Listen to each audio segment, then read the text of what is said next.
Episode 5. The Dragon, and then you felt him. You didn't see him with your eyes, but you felt him as a vast presence above you, a few steps away in the air. As if he was beating his wings without sound, without wind, without proof, just a certainty in your body. He was there. The intensity of that presence didn't scare you. It brought you a calm you couldn't manufacture, a simple, clean sense of well-being, and a steady energy inside, not to move mountains, but to stop yourself from trembling. You surprised yourself by smiling. The steps were quiet, and the sea moved slowly, as if it already knew. The lighthouse blinked once, short, like a sign. You stayed still for a moment, not from fear, from recognition. The good dragon. "He is my power," you said softly. I answered simply, "Yes." The power that no longer has to burn to be real. There was no need to describe him, no need to prove him. You just felt him. Big, steady, present. And for the first time, your intensity didn't feel like danger. It felt like a force finding its place. Behind you, Grandpa stopped, not because he saw something monstrous, but because he heard what you said, and it struck his old reflex straight in the chest. It's too much. It needs to be controlled. It needs a frame. He took a step back and lifted his hand instinctively, as if he wanted to stop the idea, not the presence.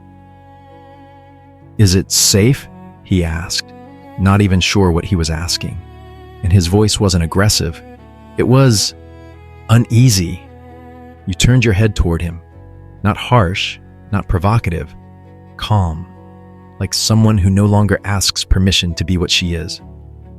"It's mine," you said, "and I'm not making myself smaller anymore."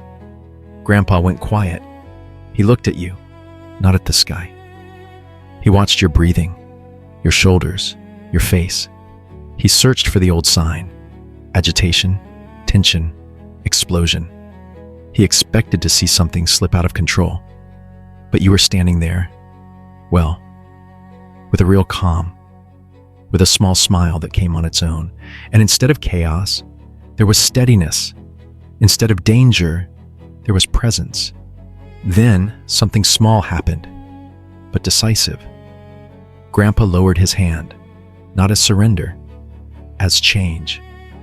He inhaled deeply, like a man understanding for the first time that not everything big is dangerous, and that sometimes what looks too much is simply something that has never been held with gentleness.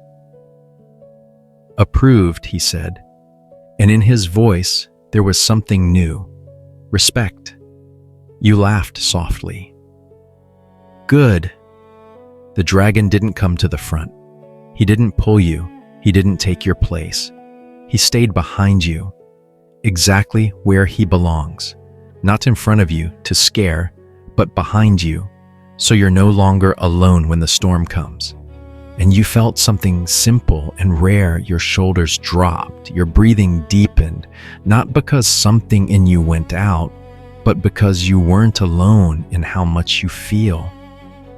I said softly, so it could settle, "This is it. Your power doesn't scare you. It holds you." You stayed for a moment, looking at the sea. The lighthouse blinked again, and like a sentence that locks into you without effort, you knew, "The dragon is my power. Not in front of me, to frighten. Behind me, as a guardian."